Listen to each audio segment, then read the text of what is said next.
আপনি কিভাবে বুঝবেন আপনার ঈমান আছে কিনা?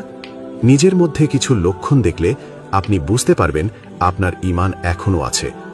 শুনুন সেই লক্ষণগুলো কি কি। 5টি বিষয় যদি আপনার মধ্যে থাকে তাহলে বুঝে নেবেন আলহামদুলিল্লাহ আপনার ঈমান এখনও আছে। আর যদি এই 5টি বিষয়ের মধ্যে কমতি থাকে তাহলে দেরি না করে আজই তওবা করে আল্লাহর পথে ফিরে আসুন। নাম্বার 1, আপনি যদি গুনাহ করে ফেলেন আর পরে আপনার মনটা কষ্টে ভরে যায়, আপনি আফসোস করেন, তাহলে বুঝবেন আপনার অন্তরে ঈমান জাগ্রত আছে।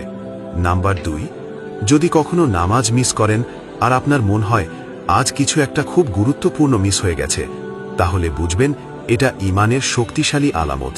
নাম্বার 3, আপনি যদি কুরআনের আয়াত শুনলে থেমে যান, মনোযোগ দিয়ে শোনেন, আপনার হৃদয় ঈমান দ্বারা নরম হয়ে গেছে। নাম্বার 4, রাতে একা থাকলে যদি আপনার আল্লাহর কথা মনে পড়ে আর চোখে পানি চলে আসে, তাহলে আপনি আল্লাহর কাছে খুবই প্রিয় একজন হতে পারেন। নাম্বার 5, আপনার ভিতরে যদি গুনাহ থেকে বাঁচার ইচ্ছা জাগে, আপনি নিজেকে ভালো মানুষে রূপান্তর করতে চান, তাহলে ইনশাআল্লাহ আপনি ঈমানদারদের তালিকায় আছেন। ভাই, যদি এই 5টি লক্ষণ আপনার মাঝে থাকে, আলহামদুলিল্লাহ আপনি একজন সৌভাগ্যবান মানুষ। আর যদি কিছু না থাকে, এখনই